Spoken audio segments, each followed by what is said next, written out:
is my weekly run. I try to cover 6 kilometers every session, and just like many amateur runners, I track my progress using my watch.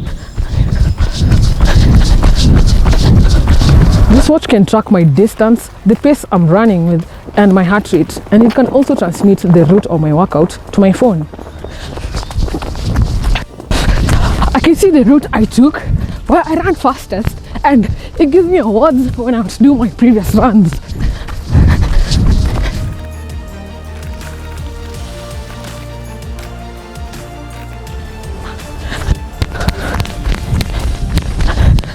It doesn't just track my runs.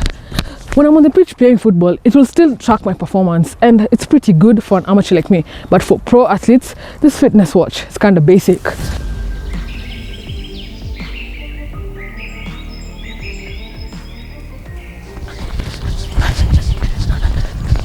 The metrics that track my performances are still the same, whether for my football workouts or my runs. It still tracks my heart rate, the distance I run, and my pace. And there is one more thing. Fitness watches are not allowed in formal practice sessions because of safety reasons. So, how do elite athletes track their performances? To find out what elite teams use to track their performances, we joined Malkia Strikers, the Kenya's volleyball team, as they are preparing to go to the Olympics. They're using these gadgets that were brought to them by the Brazilian coaches, and I was very curious to find out what it tracks. It's not like sport specific, like you can only use it in one sport. It covers a number of sports, so from athletics, football, rugby. Now, depending on what the athlete wants or the coach. Which made sense to me because I'd seen these gadgets being used by football teams abroad and also our very own Harambee Stars.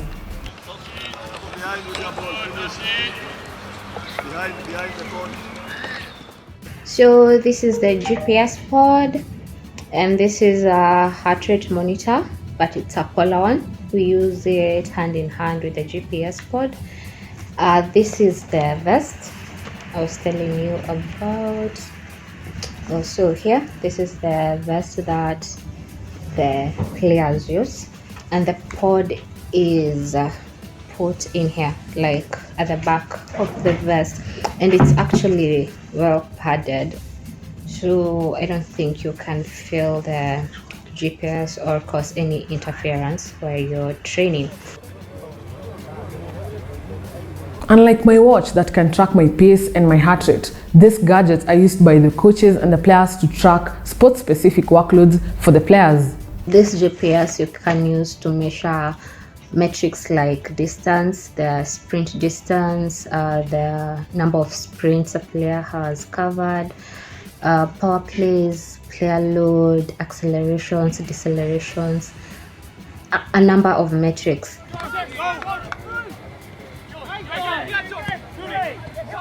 We have the laptop and the receiver out live during the session. So what that means is as the players are training, as they're moving around, that information is coming back to us live at that time. So we get numbers which then relate to a player's activity for that session, and that allows us to have discussions in real time with coaches.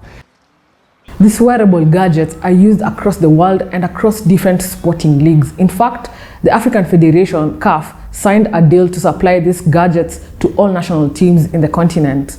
On their website, CAF says the devices were supplied to protect the African football players. The device quantifies the training load and monitors sustainable training goals for each individual to improve the performances of the players, reduce number of injuries, and sudden cardiac arrest cases.